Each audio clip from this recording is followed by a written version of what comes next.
नमस्कार. आज आपण केंद्र शाळा जिल्हा परिषद मांडवगण फराटा या ठिकाणी आलेलो आहोत.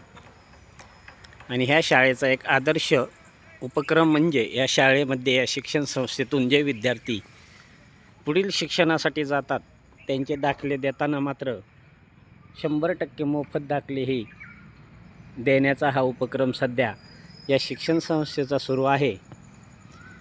आणि आज आपण पाहतो महाराष्ट्रात व सर्वत्रच जिल्हा परिषद शिक्षण शाळा असतील व इतर खाजगी शिक्षण संस्था असतील, अनुदानित शिक्षण संस्था असतील, या शिक्षण संस्थांमध्ये मात्र विद्यार्थी आपला पुढील शिक्षणासाठी जात असताना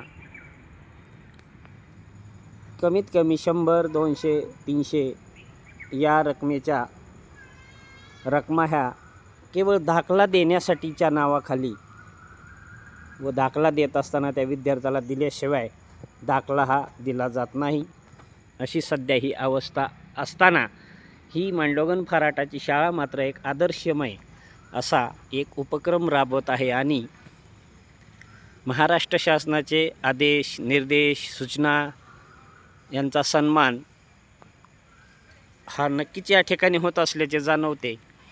आणि उलट पक्षी आपण इतर संस्थांकडे पाहिले तर आज एका शिक्षण संस्थेमध्ये योगायोगाने सहज गेलो असता त्या ठिकाणी एक विद्यार्थिनी रडत होती. 10वी पास झालेली असताना त्या विद्यार्थिनीला आपला दाखला हवा होता आणि आपला दाखला हा घेण्यासाठी ती त्या ठिकाणी बसली असताना तिला संबंधित पैशाची मागणी झाली संस्थेकडून. आणि त्यावेळी मात्र ते 2 दाखले होते त्याचे बहीण भावाचे 10वीत असताना.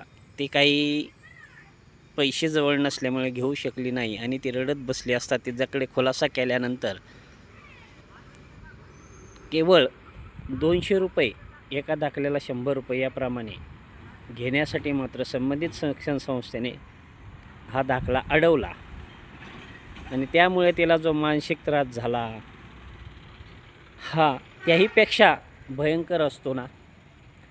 आणि विशेष म्हणजे आई रानात कामाला जाणारी, एका घरात 4-4 लेकरं गरिबाच्याच असतात हो. वडील दारुडा, व्यसनाधीन, मटका, जुगार, आठवड्याचा आईचा कष्टाचा पगार, ज्या दिवशी पगाराचा दिवस आहे त्या दिवशी टपून राहणं, त्यातील बऱ्याच प्रमाणातील